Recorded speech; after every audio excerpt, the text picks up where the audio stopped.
So I heard you want to beat the Lost Sector fast. Now I'll be running this Lost Sector with a very specific build that I made a whole video on.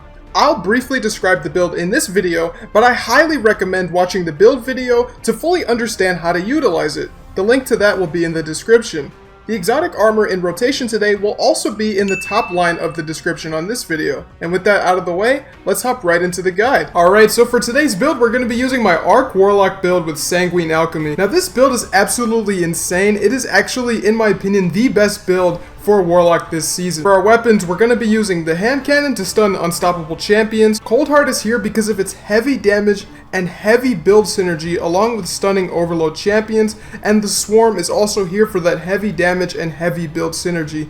Now there is so much going on with this build, so guys, I highly recommend checking out the full video before continuing with this guide. I mean, we're talking about 25% damage resistance infinitely, 17% damage boost infinitely, infinite turrets, infinite healing rips. Definitely gonna want to check that out. But with that being said, let's hop right into the guide. Alright, so the first thing you're going to want to do when you enter this Lost Sector is just beam some of these adds. Now what's going to happen is we're going to clear out this room, and then we're going to have to deal with an overload champion, and then we can proceed. Now something to look out for is they're going to throw these nades at you constantly, and those nades absolutely fry you guys. So definitely going to want to slot them some void resist mods on your chest. But as you can see, yeah, we're just making quick work of them with the build. I mean, there's not really much they could do. Another thing to look out for is those snipers. They do quite a bit of damage as well, but they have been nerfed, so it's not as bad as it was previously. Honestly, the biggest thing to look out for is those nades that they just threw at us, and they have those little immunity things, whatever they're called. Gonna want to look out for that. But as you can see, we're just absolutely frying them with the build. So let's skip forward to when we're dealing with the overload champion.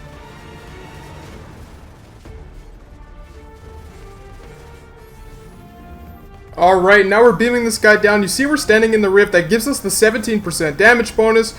And now, keep in mind, we are doing this 20 levels under power, and we are just absolutely melting him. So, if you were on the fence about trying to build, definitely stop. Definitely go check it out, as it just melts everything. We have 25% damage resist on top of that. There's so much going on. Definitely check it out, guys. Now, proceeding forward, we have this room. Now, what we're trying to do here is there are 3 little panels that we're going to sit on top of, and they're going to charge up, and then the next door is going to open. So to do that, we're going to clear out some adds first. Now, keep in mind, there is an unstoppable champion in this area, but we're going to deal with them really easily. Unstoppables are so easy, guys.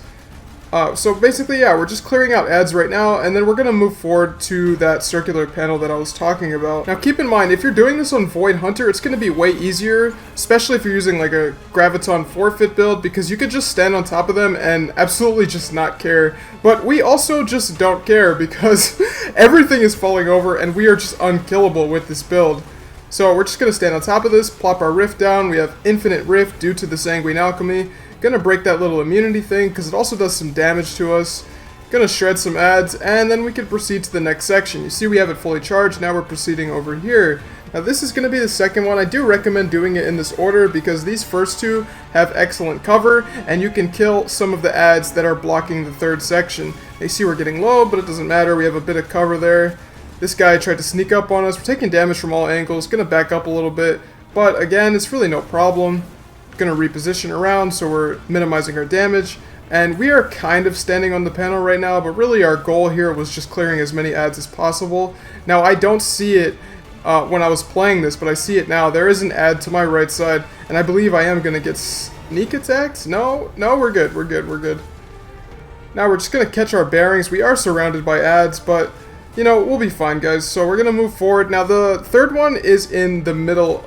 So it is the more difficult one to get if you don't have the invisibility. You're definitely going to have to clear a bunch of adds. See, we're running out of heavy. Definitely should be using my trace rifle here a little bit more, but you know, the heavy has a little bit more range, so that's why I pulled it out. So as you can see, it's pretty sufficiently cleared out. So we're going to pop our rift on the unstoppable, but unfortunately he didn't get stunned for whatever reason. Now you can't hear my original commentary, but I was very angry. There are definitely some nose exhalations going on right now. Gonna drop down because unfortunately with this build we were not able to use the unstoppable glaive, so we have to charge up our hand cannon, which is quite annoying, but we'll be able to hit up that boss again in a second. Now we are surrounded here, but we do have the rift, got a nice little area of cover, so able to deal with that unstoppable really easily. Now we're going to head back to the middle section and just try to stand on top of it. Now something to keep in mind is while you're standing on top of it, more ads are going to spawn. This middle section is definitely the hardest part of the Lost Sector in my opinion if you are not using Invis Hunter. But I wanted to make this guide off of Invis Hunter since obviously not everyone is going to be trying to run that. Maybe you need the exotic in rotation today on Titan or Warlock. That's why I'm doing it off of Invis. So really what's going to happen here is you stand on it for a couple seconds, things will spawn, you'll rotate to this position, and you will just kill stuff. I mean, it's really simple, guys.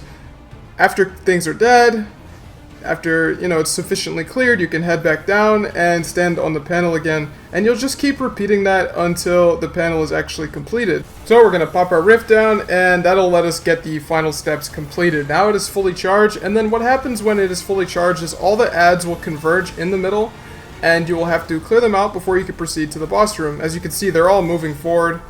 Really weird stuff that they're doing, but yeah, so after we take care of all of them, we can just move forward, and we will actually be at the boss room, which is pretty easy in my opinion. There is one straggler behind us, we will notice him in a second. Clear out these guys in the hallway, then we got one guy behind us, take care of him, and now in this next room there are two unstoppable champions and the boss.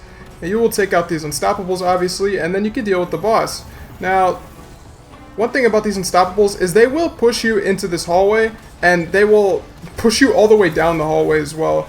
They don't just sit at this door like some unstoppables will. They will actually completely track you down. So, you know, just be aware of that and, you know, play around that. Don't expect you to be able to just start in the hallway and not take damage from them. They absolutely will follow you in.